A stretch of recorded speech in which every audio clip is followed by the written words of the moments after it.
I just want to show you how I make my cornbread hoe cakes. Now, if you need a quick bread, if you've got vegetables or soups or stews and you don't have any bread to go with it, this is a really good recipe to use. It's very easy and very quick. So what I've got here is a half cup of cornmeal. It's self-rising cornmeal mix. Martha White's, I believe.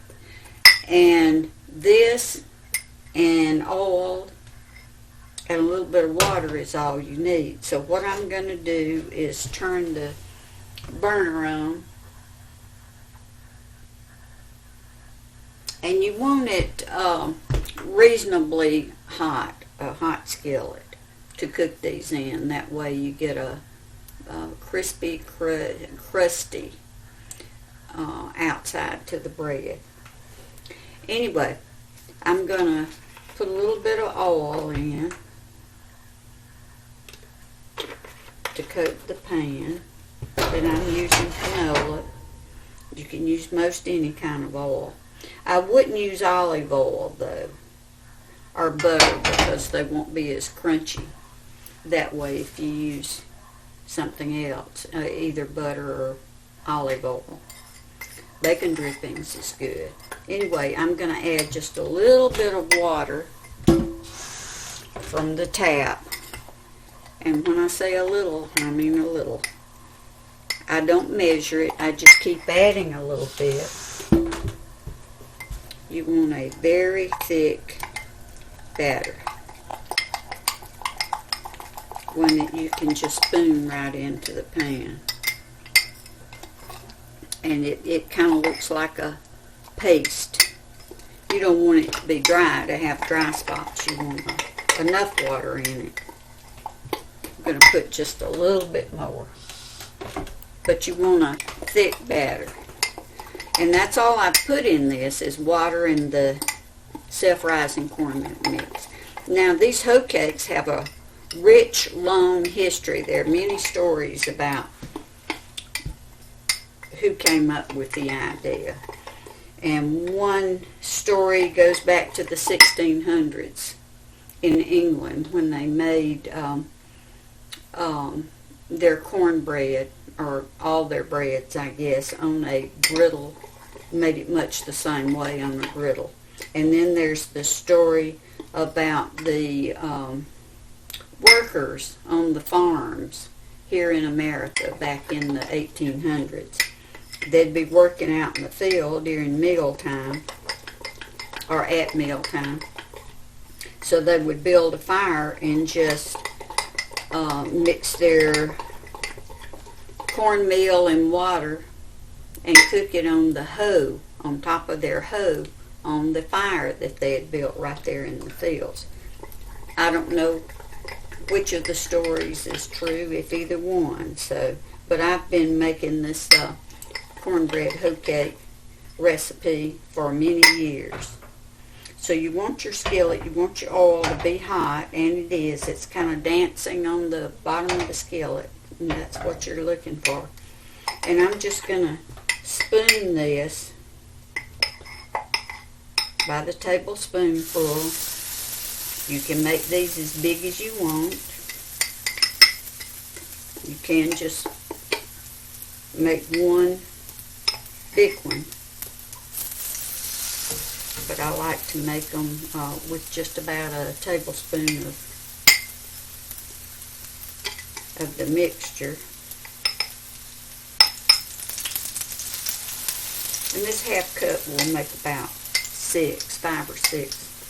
So it depends on how many people you're going to feed as to how much you want to make.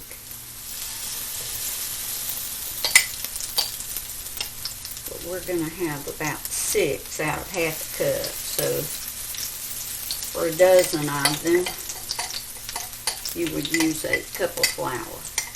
And like I said, I don't measure the water. You just add a little bit at a time till you get a real thick batter.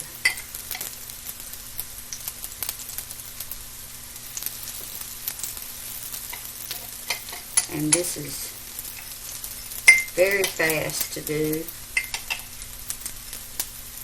If you need something else to go with your meal at the last minute, it doesn't take very long to make it.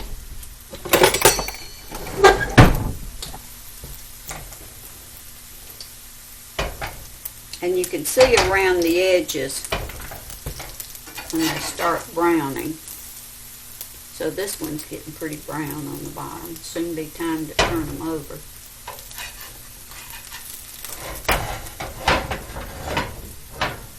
And you may have to add a little oil.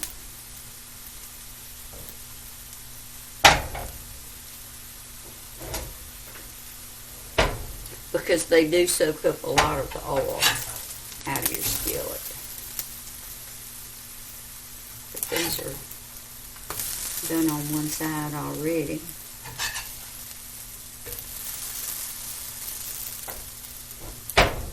And I'm going to add a little bit more oil. And let me warn you, they are greasy.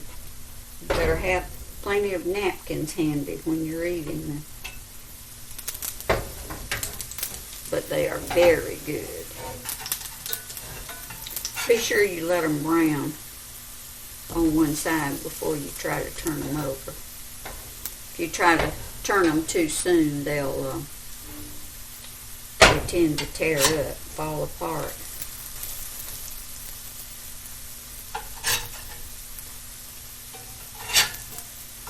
But they're very thin,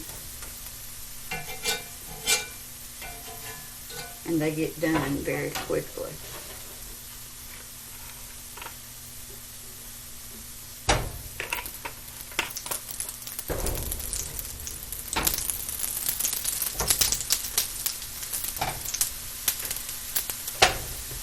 But they'll be done very shortly here. And I actually prefer this type of cornbread to just regular cornbread. Just cornmeal and water is all it is.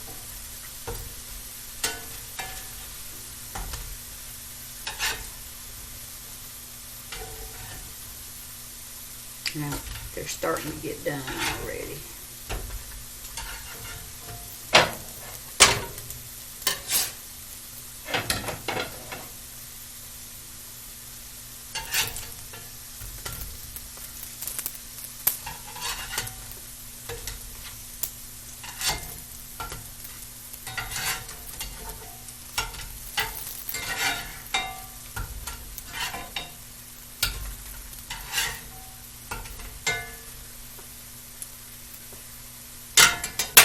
So they're just about ready.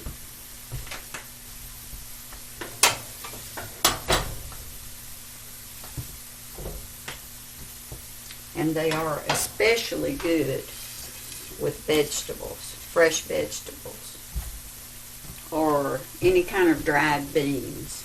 I can make a meal anytime on a big pot of any kind of dried beans. And these little cornbread Hoecakes. So I hope you'll try this recipe, and I hope you enjoy these cornbread Hoecakes as much as I do.